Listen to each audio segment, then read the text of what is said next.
بھائی نے پوچھا کہ بچی کے لیے کسی بینک ملازم کا رشتہ آیا ہے تو ہاں کہیں یا نہ کہیں۔ دیکھیں، سب سے پہلے سمجھ لیں کہ لوگ عمومی طور پر سمجھتے ہیں کہ بینک کی ملازمت جائز نہیں ہے، حالانکہ اپنا سارا پیسہ بینک میں رکھا ہوتا ہے۔ بڑے بڑے تنظیموں کا، دینی تنظیموں کا پیسہ، پیروں کا پیسہ، مفتیوں کا پیسہ، نیک لوگوں کا پیسہ سب بینک میں پڑا ہوا ہے۔ اب اگر بینک کی جاب حرام اور ناجائز، مطلقاً حرام اور ناجائز ہے، اور بینک کا نظام بالکل غلط ہے، تو آپ کا اربوں روپیہ تو یہی سودی نظام چلا رہا ہے، آپ کے تقوی میں کوئی فرق نہیں پڑ رہا، اور وہ سارے کے سارے فاسق و فاجر بھرے پڑے۔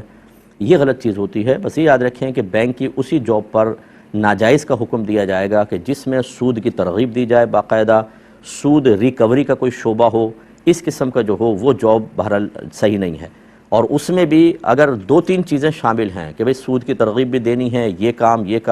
یہ سارے کام جائز ہیں، ایک ناجائز، تب بھی اس جاب کو مکمل طور پہ ناجائز نہیں کہہ سکتے، بلکہ یہ کہا جائے گا کہ اس جاب کا اتنا حصہ تو صحیح ہے، اتنا ناجائز۔ گویا کہ جو سیلری آ رہی ہے اس کا کچھ حصہ غلط ہے اور باقی طیب حلال ہو سکتا ہے۔ مسئلہ یہ ہوتا ہے کہ چونکہ ہم اپنے مال کی اپنے گھر میں حفاظت نہیں کر سکتے، تو ہمیں ضرورت پیش آئی کہ اس مال کی کوئی حفاظت کرے،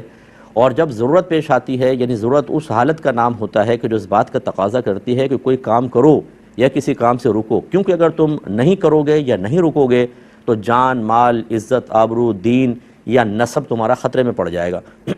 یا فوت ہو جائے گا۔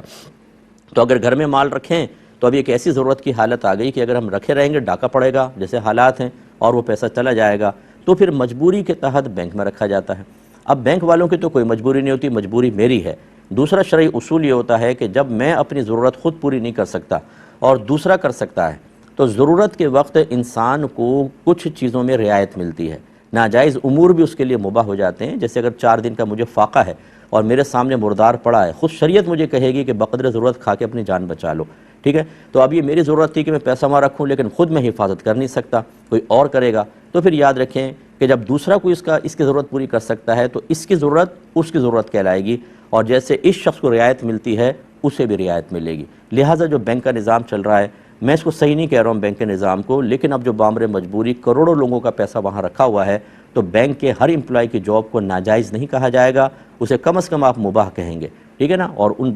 بچوں سے نکاح کرنے میں شرعاً کوئی حرج نہیں ہے، کر سکتے ہیں، بس یہ تھوڑی سی معلومات ان سے لے لیجئے گا۔